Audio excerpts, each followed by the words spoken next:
Agora vamos falar um pouco sobre didática infantil, tá? A cabeça da criança não é de um adulto pequeno. Isso é muito importante que vocês tenham esse conhecimento, porque eu vejo muito professor tratando criança do mesmo jeito que trata o adulto, né? Na forma de dar aula. Então, esse é um erro muito comum, tentar dar aula como se a criança fosse um mini adulto. A criança aprende por meio de brincadeiras, da repetição divertida e da imaginação. Beleza? Como uma criança aprende? Pelo corpo, movimentos, repetições de exploração. Pelo afeto, conexão com o professor é essencial. E isso é essencial mesmo. Eu gosto sempre de falar que quem quer dar aula para crianças deve, primeiro de tudo, o primeiro requisito é gostar de crianças e ter paciência. Pela rotina, segurança e previsibilidade ajudam na disciplina, tá? Então assim, ó, vocês criarem rotina dentro dos treinos de vocês ajuda muito na organização e no entendimento dos alunos. Isso aqui falando de kids e de adulto também, mas de kids principalmente. Idades diferentes, necessidades diferentes. Assim, ó, aqui eu dei uma base para vocês de mais ou menos como é que funciona na minha escola, tá? Então, de 3 a 5 anos eu faço o Kids 1, né? De 6 a 8 anos eu faço o Kids 2 e de 9 eu faço de 9 a 12 anos o Juvenil, tá? Cada uma é níveis técnicos diferentes e idades diferentes, formas de pensar diferentes, tipos de aprendizados diferentes, metodologias diferentes. É tudo diferente. Então, assim, ó, no Kids 1, 3 a 5, tudo lúdico, completamente lúdico. Aprende a usar o corpo através de brincadeiras que influenciam nisso. Kids 2, 6 a 8, metade da aula lúdica, a outra metade já começa uma introdução ao jiu-jitsu. Juvenil, só jiu-jitsu, mas ainda assim uma aula um pouco mais leve do que a aula adulta. Como estruturar uma aula infantil? Então, uma aula bem estruturada para crianças segue blocos curtos, com ritmo e repetições. O ideal é usar de 4 a 5 estações, jogos por aula com transições dinâmicas. Exemplo de estrutura para aula de 45 minutos. Né? Eu gosto sempre de aulas para crianças serem de 45 minutos, porque daí a gente não fica enrolando e jogando com a barriga a aula. Faz o que tem que ser feito, cumprir com o combinado e faz uma aula bem feita, tá? Então, no início, um aquecimento lúdico, né? E daí a gente tem várias variações de aquecimento interessantes. Depois, desenvolvimento motor, o que é muito interessante, tá? A gente criar um desenvolvimento motor para as crianças é uma das partes mais importantes da aula Kids. Aí depois a gente vai para técnica simples. A gente inventa técnicas, né? Dentro da minha metodologia eu tenho técnicas todas com nomes lúdicos. E depois a aplicação com jogo técnico, né? Então assim, a gente cria um jogo ali que vai ter muito do que foi aprendido na aula, do objetivo da aula, do que eles tinham que aprender nessa aula vai estar nesse jogo, só que lógico de forma bem mascarada para que o aluno consiga entender.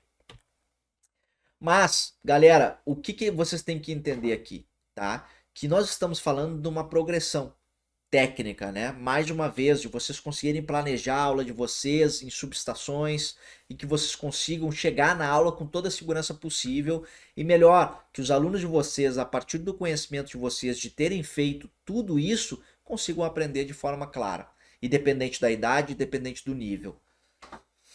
O que não pode faltar na didática infantil, tá? Regras claras e rotinas fixas. A criança precisa saber quando começa, quando termina e o que acontece no meio.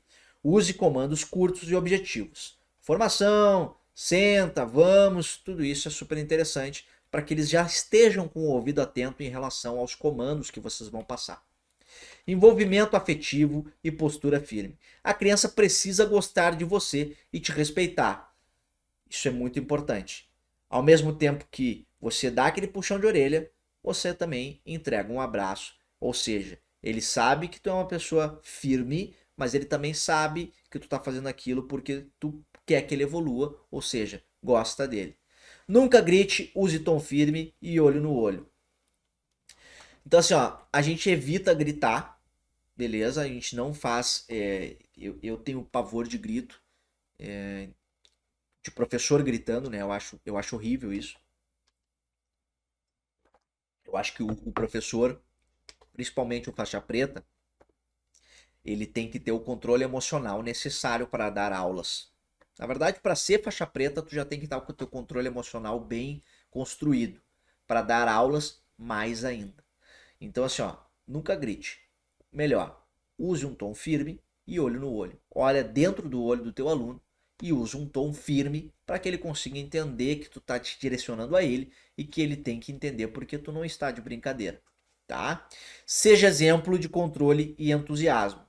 Aqui é um exemplo super interessante de que nós somos o espelho dos nossos alunos.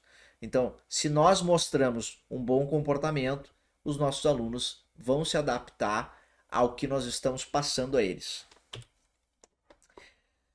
Aqui eu lanço algumas brincadeiras com propósito que são bem interessantes, tá? Por que a brincadeira com propósito ela tem que acontecer?